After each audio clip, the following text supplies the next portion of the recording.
হাই friends, কি খবৰ? আশা কৰোঁ সকলো ভালে আছে। ময়ো ভালে আছোঁ আপোনালোকৰ মৰম আৰু আশীৰ্বাদত। আচলতে আজিৰ ভিডিঅ'টো মই বেলেগ এটা কাৰণত বনাব লগা হ'ল, কাৰণ অলপ আগত মোৰ লগত ফেচবুকত এটা ইনচিডেণ্ট হ'ল। মই ভাবিছোঁ সেইটো কথা মই আপোনালোকৰ লগত শ্বেয়াৰ কৰিবলৈ পালে মোৰ ভাল লাগিব।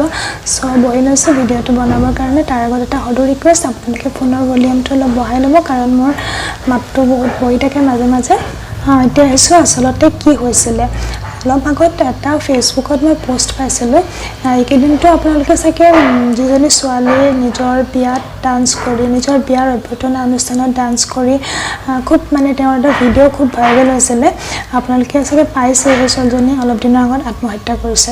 তাৰপিছত সেইটো চলি থাকোঁতে আৰু এটা নগাঁৱৰ ল'ৰা ক্লাছ 10ৰ, সেই ল'ৰাটোৱে স্কুলতে সম্ভৱ ছুইচাইড কৰিছে। মই ল'ৰাটোৰ নাম নাজানো, কিন্তু মোৰ এগৰাকী ফেচবুকৰ বাইদেউ এগৰাকীয়ে তেওঁ এটা পোষ্ট শ্বেয়াৰ কৰিছিলে, আৰু সেই পোষ্টত মই এটা কমেণ্ট কৰিছিলোঁ যে মানুহে মৰিম বুলিলে আচলতে মৰিব নোৱাৰে, মৰিবৰ কাৰণে এইটো এটা বেমাৰ হ'ব পাৰে, তেনেকুৱা টাইপ দুৰ্বল, মানসিকভাৱে দুৰ্বল বুলি মই পোষ্টটোত কমেণ্ট কৰিছিলোঁ। তেতিয়া মই কি কমেণ্ট কৰিছিলোঁ দেখাই দিছোঁ, আপোনালোকে চাই লওক। তাৰপিছত মোক সেই বাইদেউগৰাকীয়ে একো কোৱা নাই, কিন্তু বেলেগ এগৰাকী বাইদেউ আহি পেলাই মোক কৈছে এই ছোৱালীজনীয়ে এনেকৈ কৈছে, তাৰমানে তাইৰ পৰিয়ালত, মোৰ পৰিয়ালত হেনো সেই বেমাৰটো আছে। তাৰপিছত মই মোৰ বেয়া লগা নাই দে, মোৰ ভালেই লাগিছে, কাৰণ বহুত দিনৰ মূৰত কোনোবাই মোক তেনেকৈ কিবা এটা নিগেটিভলি কৈছে। কাৰণ আজিকালি কি হৈছে, চবেই গম পায় ন, এজনী ছোৱালী কেঞ্চাৰ হৈছে, মানুহবিলাক ইম'চনেল হৈ যায় ন। গতিকে মোৰ এনেকুৱা লাগে মই কিবা ভুল কৰিলেও মোক দেখাই নিদিয়ে টাইপ, মোৰ তেনেকুৱা লাগে। চ' বাইদেৱে মোক তেনেকৈ কৈছে, মই খুব অনেষ্টলি তেওঁক ৰিপ্লাই কৰিছোঁ, একো বেয়াকৈ কোৱা নাই। কৈছোঁ হয়, মোৰ তেনেকুৱা বেমাৰ, তাতকৈ ডাঙৰ বেমাৰ আছে, মই তেনেকৈ ৰিপ্লাই কৰিছোঁ। আৰু মই কি ৰিপ্লাই দিছিলোঁ সেইটো চাই লওক, দি দিছোঁ মই কমেণ্টটো। বাৰু সেইবিলাক এতিয়া বাদ দিলোঁ, সেইবিলাক মই একো ভাবি থকা নাই, ইমান মাইণ্ড কৰা নাই, সৰু কথা। কিন্তু যিটো বস্তু মোৰ মনত সোমাই গ'ল সেইটো হৈছে তেওঁলোক কিয় মৰিলে, তেওঁলোকে এনেকুৱা কি তেওঁলোকৰ প্ৰব্লেম আহিলে, ইমান ডাঙৰ কি সমস্যা হ'ল যে তেওঁলোকে নিজে নিজে মৰিবলৈ বাধ্য হ'ল, সেইটো ডাঙৰ কথা। গতিকে আপোনালোকে প্লিজ মোক কমেণ্ট কৰি জনাব, আপোনালোকে কি ভাবে, কিয় মৰিছে সেই ছোৱালীজনী বা ল'ৰাটো বা যিকোনো মানুহ যি নিজে নিজে ছুইচাইড কৰিছে, তেওঁলোক কিয় মৰিছে আপোনালোকে বুলি ভাবে? তেওঁলোকক দুৰ্বল বুলি ভাবেনে, সাহসী বুলি ভাবেনে, নে কিবা বেমাৰ বুলি ভাবেনে, নে এইটো বংশগত কিবা কাৰণ বুলি ভাবে? প্লিজ মোক কমেণ্ট কৰি জনাব, মই জানিব খোজোঁ। আপোনালোকে চাগে ভাবিছে তেওঁলোক বহুত মেণ্টেলি বহুত ডিষ্টাৰ্ব হ'ল, বা তেওঁলোকৰ এনেকুৱা কিবা ডাঙৰ সমস্যা আহিলে নিজে নিজে জীয়াই থাকি একো লাভ নাই বুলি ভাবিলে তেওঁলোক মৰি গ'ল। আপোনালোকে যিটো ভাবিছে সেইটো কথা মই ভাবিছিলোঁ, কিন্তু এতিয়া নহয়, 3 বছৰ আগত। কাৰণ 3 বছৰৰ আগত মোৰ কেঞ্চাৰ হোৱা নাছিলে, মই গম পোৱা নাছিলোঁ যে মানুহে জীয়াই থাকিবৰ কাৰণে কি কৰিব লাগে, বা পৃথিৱীখন কিমান ধুনীয়া মই তেতিয়া ধৰিব পৰা নাছিলোঁ।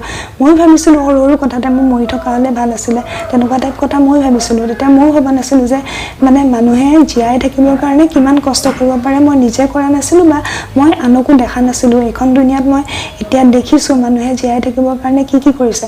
গতিকে মই সেই বিষয়ে আপোনালোকক কেইটামান কথা ক'ব খুজিছোঁ। চাওক, যি মৰিছে তেওঁলোকতো মৰি গৈছে, তেওঁলোকে নাহে মোৰ কথাকেইটা শুনিবলৈ, তেওঁলোকে নাহে। কিন্তু আপুনি ভিডিঅ'টো চাই আছে, আপোনাৰ মনত যদি কেতিয়াবা মৰাৰ কথা আহে, তেতিয়াহ'লে আপুনি এটা কথা নিজে ভাবিব যে আপুনি পৃথিৱীলৈ নিজে আহিছিলে নে আপোনাক মা দেউতাই জন্ম দিছিলে? আপোনাক মা দেউতাই জন্ম দিছিলে, তাৰমানে আপুনি নিজে নিজক সৃষ্টি কৰা নাই, আপোনাক সৃষ্টি কৰিছে ভগৱানে।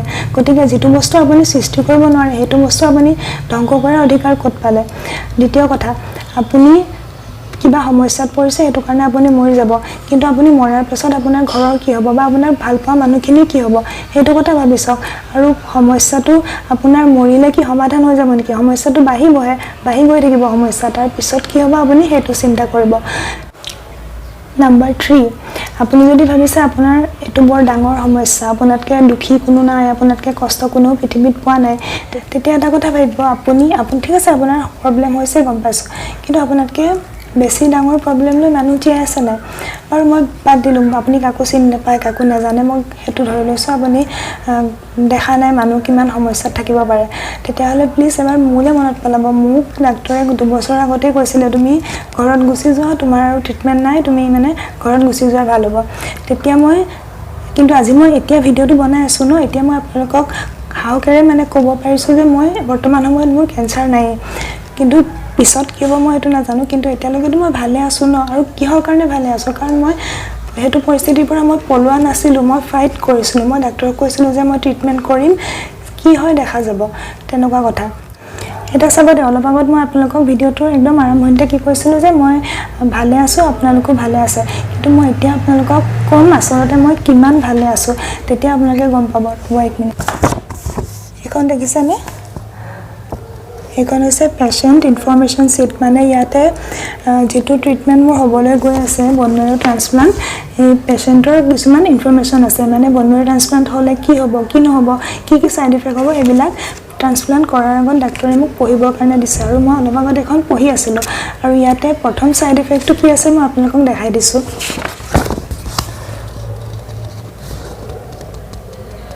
দেখিছেনে স্পষ্টকৈ লিখা আছে ডেথ বুলি এতিয়া এইখনত লিখা আছে ডেথ তাৰমানে ট্ৰান্সপ্লান্ট হ'লে মই মৰিব পাৰোঁ কিন্তু মই সেইবুলি বন মেৰু ট্ৰান্সপ্লান্ট নকৰিম নেকি কাৰণ বন মেৰু ট্ৰান্সপ্লান্ট কৰিবৰ কাৰণে মই কলকাতা আহিছিলোঁ আৰু এতিয়ালৈকে হোৱা নাই 2 বছৰ হৈ গ'ল গতিকে মই ৱেইট কৰি আছোঁ গতিকে মই কৰিমেই কিয়নো ট্ৰান্সপ্লান্টটো হৈছে কেঞ্চাৰৰ এটা পাৰ্মানেণ্ট সলিউশ্যন কিন্তু সেইটো ট্ৰান্সপ্লান্ট হ'লে মই নাজানো মই মৰিম নে জীয়াই থাকিম তাৰ পিছত কি হয় এইটো পিছৰ কথা গতিকে মই কৰিব লাগিব ন তেতিয়াহে মোৰ কিবা এটা চান্স আছে পিছত জীয়াই থকা মই আৰু ভয় কৰি ট্ৰান্সপ্লান্ট নকৰিলে কি হ'ম ঘৰলৈ যাম 2 বছৰ পিছত মৰি থাকিম তেনেকুৱা হ'ব আপোনালোকে কয় যে যিবিলাক মানুহ মৰিলে সেইবিলাক মানুহ দুৰ্বল কিন্তু কিছুমান ক্ষেত্ৰত আপুনি দুৰ্বল বুলি কেনেকৈ মানি ল'ব বাৰু দুৰ্বল হ'লে মানুহে কি নিজক মাৰিব পাৰেনে আমি আমাৰ আগত আপুনি এচাল এনেকৈ দি চাবচোন নিজৰ গাত আমাৰ মাৰিবলৈ মন যায় জানো নাযায় তেনেস্থলত নিজক একেবাৰে মাৰি পেলাব পৰাটো সেইটো আচলতে এটা সাহসৰ কামহে মই ভাবোঁ কাৰণ এইটো সাহস নে মানে দুৰ্বল মই বহুত কনফিউজ হৈ যাওঁ প্লিজ আপোনালোকে মোক জনাব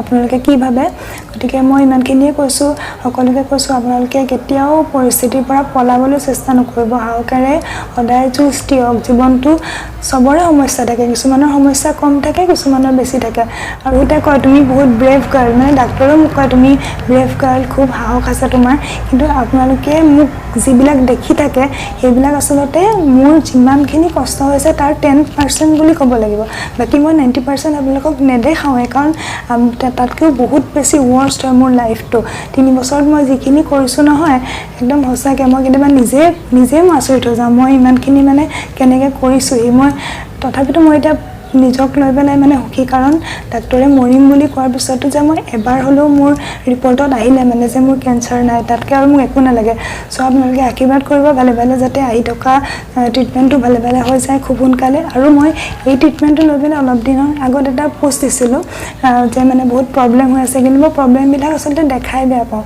কিনো মানুহক দেখাই থাকিম আৰু নিজৰ কপালত আছে কৰিছোঁ মই ভালখিনি দেখাবলৈ চেষ্টা কৰোঁ যাতে কোনোবাই অকণমান সাহস পাওক কিন্তু তাতে আপোনালোকৰ বহুত যেন লাগে কিন্তু মই যদি সঁচাকৈ মোৰ প্ৰব্লেমবিলাক দেখাওঁ নহয় একদম আচৰিত হৈ যাব গতিকে মই যদি ইমান প্ৰব্লেমৰ মাজত জীয়াই থাকিব পাৰিছোঁ তেতিয়াহ'লে আপুনি কেলৈ মৰিবহে মৰাটো মহাপাপ বুলি কয় আপুনি পৃথিৱীলৈ মানুহৰ বহুতে পুণ্যৰ বলত মানুহৰ জীৱনটো পায় বুলি কয় আৰু আপুনি মহাপাপ কৰি কেলৈ মৰি যাব লাগে জীয়াই থাকক না কিমান চাওক মৰাটো যদি ইমান সহজ হ'লহেঁতেন নহয় মানুহে মৰিম বুলি জনাৰ পিছতো কেলৈ ইমান কষ্ট কৰিলেহেঁতেন আজি আপুনি হস্পিটেল গ'লে দেখিব 70-80 বছৰীয়া এই বুঢ়া মানুহটো আহে কেমো ল'ব ৰেডিয়েশ্যন ল'ব তাৰমানে কি আৰু 2 দিনমান জীয়াই থাকিব তেওঁলোকৰনো আৰু কিমান আয়ুস আছে তেওঁলোকেতো ট্ৰিটমেণ্ট নকৰিলেও হয় ন তথাপিতো তাতো ট্ৰিটমেণ্ট কৰিছে কিজানি অলপ বেছিকৈ জীয়াই থাকে মানুহ হৈ আহিছে যেতিয়া সাহসেৰে জীয়াই থাকক পাৰিলে যি সমস্যা হৈছে নিজে সমাধান কৰক নোৱাৰিলে আনৰ সহায় লওক আৰু যদি কোনেও আপোনাক সহায় কৰিব নোৱাৰে আপোনাৰ মানসিকভাৱে বহুত ভাগি পৰিছে তেতিয়াহ'লে ডক্তৰৰ ওচৰত যাওক ডক্তৰে আপোনাক ট্ৰিটমেণ্ট কৰিব ঠিক হ'ব